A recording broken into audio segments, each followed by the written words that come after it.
19 cidades da região metropolitana de Campinas estão em estado de atenção por causa da estiagem. Já são mais de 45 dias sem chuva. Só no mês de agosto, a Defesa Civil de Campinas registrou 42 ocorrências de queimadas. Os agricultores também sofrem com a falta d'água. Tempo seco e queimadas, consequências de um mês inteiro sem chuva. É a primeira vez no ano que a região metropolitana de Campinas passa tanto tempo sem nenhuma gota d'água. Causa transtorno, fica difícil para caminhar, faz mal para a saúde, você fica com a garganta muito seca, a respiração também é complicada. Tem 2 filhos pequenos e a gente percebe a dificuldade no dia a dia e a preocupação, né? Precisa realmente chover. Dificulta muito, né? Você não tem disposição para nada. Tomar água, tomar bastante líquido. De acordo com a Defesa Civil, a região teve um volume de chuva entre maio e julho que fez com que a vegetação crescesse rápido. Só que em tempos de clima seco, a paisagem verde deu lugar aos focos de incêndios. O lixo que normalmente as pessoas tocam fogo e a vegetação do mato seco, hoje eles representam a maior preocupação de momento hoje para toda a região metropolitana de Campinas. Ou seja, o mato cresceu, as pessoas têm como prática tocar fogo para limpar e isso agrava cada vez mais a situação de toda a região metropolitana. Somente no mês de agosto, o órgão atendeu 42 ocorrências de fogo em mato, praticamente o dobro das ocorrências no mesmo período do ano passado.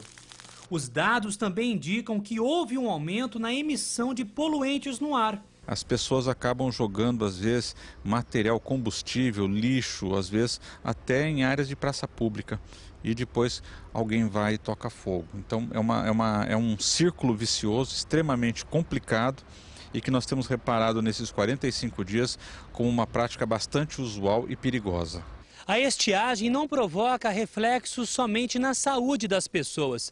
Alguns agricultores da região, por exemplo, tiveram que gastar mais para driblar o tempo seco.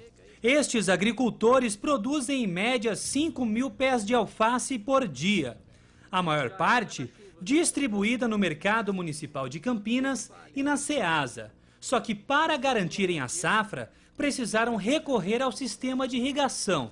Mas o problema é que ele não é tão eficiente quanto a água da chuva. A chuva é 100%, molha, refresca, deixa a umidade no ar. Porque a gente molha, mas se a umidade estiver muito baixa, a própria falta de umidade te retira a água que a gente colocou, né?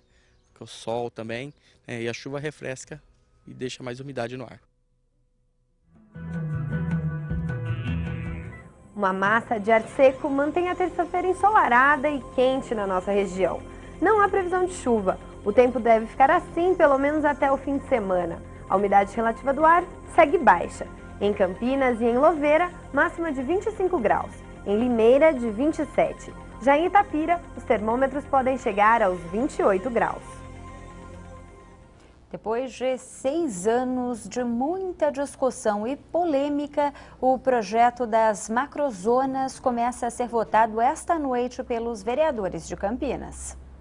Os vereadores começam pelo projeto local de gestão da Macrozona 5, que inclui as regiões do Ouro Verde e Campo Grande. O documento determina o formato de crescimento daquela área e a criação de zonas específicas para atividades produtivas e industriais. Ao todo, são 9 projetos do chamado PLG, que vão influenciar diretrizes importantes, como a ampliação do aeroporto de Viracopos. A subdivisão do plano diretor do município estabelece critérios específicos para cada região da cidade, no que diz respeito ao meio ambiente, habitação, território e economia. O modelo de concessão do trem de alta velocidade que vai ligar as cidades de Campinas, São Paulo e Rio de Janeiro foi aprovado pelo Conselho Nacional de Desestatização. A resolução foi publicada hoje no Diário Oficial da União. O governo marcou para dia 29 de maio de 2013 o primeiro leilão que vai contratar a empresa que vai fornecer a tecnologia e operar o TAV. Vence quem oferecer o menor valor para a tarifa, que vai ser cobrada dos passageiros. O teto para a viagem entre São Paulo e o Rio é de R$ 199. A Polícia Rodoviária apreendeu na manhã de hoje, na estrada Luiz de Queiroz, em Piracicaba, cerca de 30 mil isqueiros sem nota fiscal. A carga, que tinha vindo do Paraguai, estava em um ônibus que seguia do Mato Grosso para Campinas. O motorista do coletivo, Wilson Alex dos Santos, afirmou que ganhou R$200 para transportar o material e entregar para alguém que ainda não sabia o nome. O condutor do veículo foi preso e a carga encaminhada para a Polícia Federal. A Polícia Civil de Santa Bárbara do Oeste aguarda um relatório das autoridades aeronáuticas para saber se os pilotos que se envolveram num acidente aéreo no mês passado tinham ou não plano de voo. Hoje à tarde, os peritos que investigam o caso deram detalhes de como os 2 monomotores se chocaram no ar, deixando 4 pessoas mortas. A conclusão da perícia do Instituto de Criminalística é de que as aeronaves modelo Corisco caíram por causa do choque entre as asas. As duas estavam no mesmo sentido.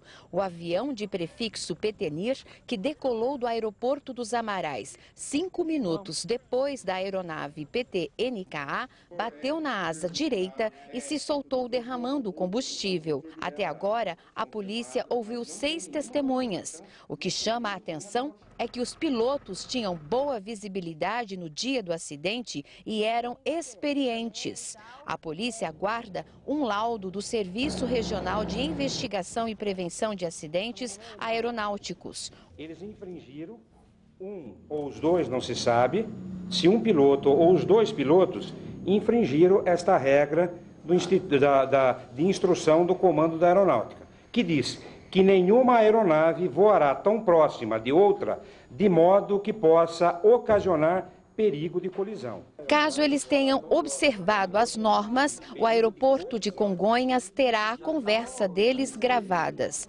Câmeras fotográficas foram encontradas em meio aos destroços, o que não descarta a possibilidade deles estarem tirando fotografias entre si. O diretor do Instituto Médico Legal explicou a demora na identificação dos corpos das 4 vítimas.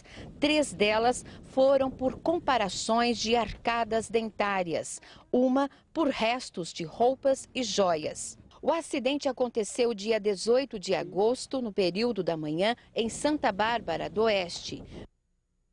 E veja a seguir, Ponte Preta vence mais uma no Brasileirão e sobe para o 11º lugar na tabela. E também crianças de escolas públicas de Sumaré têm a oportunidade de ir ao cinema pela primeira vez.